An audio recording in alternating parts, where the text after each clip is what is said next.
President Herzog, thank you very much for doing this. Thank you, Ian. As of right now, Mr. President, how do you feel about the way that the hostage release has been proceeding? It's an emotional roller coaster. Unfortunately, every round of release and every step that was agreed with Hamas has been violated by Hamas. But at the end of it, in each day, another group of hostages was released. Older grandparents, grandmothers, or younger babies or children were released, and also some employees that came to work and study in Israel from Thailand and Philippines. It's a huge emotional challenge because we are seeing the loved ones arrive and meet their family relatives where we don't really know anything about their mental situation, about their medical situation, and Hamas treads on the emotions of the families and of course on the entire nation and perhaps the world by not enabling the Red Cross even to meet or see any of the hostages throughout this period. So it remains a very difficult, very emotional situation. I think a lot of people around the world are wondering. Yeah, at the end of every day, they're supposed to give us the list for the next day, and it stays confidential. So it's like a casino for families. None of us know who's next, who they're going to release next. It's just a crazy situation. And remember, we still have about 200 hostages still in the hands of Hamas. So I think people around the world are very interested in the answer to this question. What do you think the likelihood is that the current ceasefire will continue? I don't know. I'm doubtful because it is clear that we must remove Hamas from leading and being able to employ terror against us from the Gaza Strip. That will change the equation. That will change dramatically the direction. It will enable Palestinians and Israelis to look into a different horizon. So long as Hamas is there, where they took Gaza by a coup d'etat. After Israel withdrew in 2005, they took the Gaza in a coup d'etat in 2007, fully directed by Iran.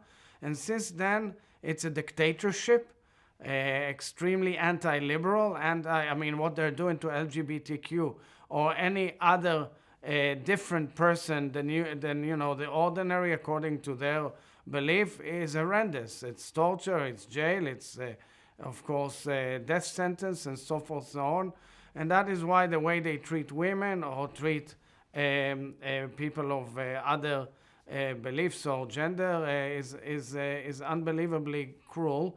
And we've seen this cruelty on the 7th of October, where they went into Israel in a major attack, violating the international border and chopping and cutting and burning and torturing and raping and then abducting innocent civilians. Mr. President, the atrocities of Hamas aside, and it is clear that it was responsible for atrocities on October the 7th, a lot of civilians in Gaza have been caught in the middle of this war between Israel and Hamas. And there has been a deep concern around the world, including from many world leaders, including many of whom are supporters of Israel. And for example, here in Canada, our Prime Minister, Justin Trudeau, called on the government of Israel to exercise maximum restraint in its military operations in Gaza. This is a quote, "The killing of women and children, of babies, this has to stop." What's your response?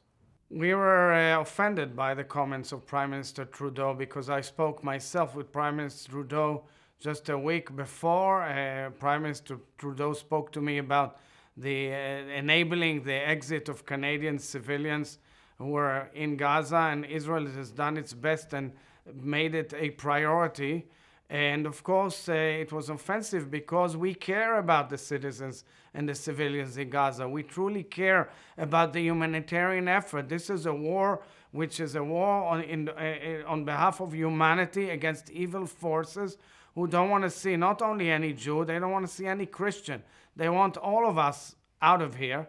And the next thing, they want Europe out of there as well. And then the United States and Canada are definitely on their list. One has to read this ideology of jihad to understand what we are facing. We're facing an empire of evil. And we care about civilians, so we, according to international law, we alert them, we tell them, we call them, we send them leaflets by the millions. We text message and we tell them, please move out of your premises, because out of your premises, missiles were launched against us, terror operations came out of your premises, from your houses, from your shops, from your mosques. An entire war machine was launched against the people of Israel, actually against the entire Middle East that is seeking peace. And this is the real war we're at. There are concerns, though, about the proportionality between what Israel is trying to achieve militarily in Gaza and the toll on civilians, including children. The UN Secretary General has described the level of death and destruction in Gaza as unprecedented and unparalleled. So maybe I'll finish with this. If hostilities resume, if the war between Israel and Hamas resumes after this ceasefire, is there anything, should there be anything, that Israel will do to reduce the number of civilian casualties? We are doing it all the time. We are alerting. We've opened humanitarian corridors. We employed humanitarian pauses hours and hours every day. We have called and we've aided people to go to a safe zone. We're actually calling on the United Nations and all other nations to enable this safe zone, which has been built, and to enable the Gazan citizens to go there. Once we enter the area, we make sure that, all terror infrastructure, which is above and beneath. Beneath, there's a huge terror infrastructure, the biggest in the world, by billions of dollars, including, I must say, Western countries' taxpayers' money, including Canadian taxpayers' money, which went for the well-being of Gazan citizens and the infrastructure in Gaza, but they money laundered it. They took some of the money for their own purposes, and they built an enormous war machine, monstrosity. The monstrosity we saw on the 7th of October is being unraveled by our forces. We'll do whatever it takes to enable us to get rid of this threat so that the threat will not apply anymore in the region, so that the region and the people of Gaza and the Palestinians and the Israelis will be able to look into a different horizon. But President Herzog, I guess the point is, despite what you would describe as all the measures that Israel has taken to reduce civilian deaths, the number of civilian deaths to this point has been, as I've said, deeply troubling, whether it's from the United Nations perspective, the Red Cross, or many countries around the world. So is there anything that will change going forward that will reduce the number of civilian deaths? So I give you a direct reply.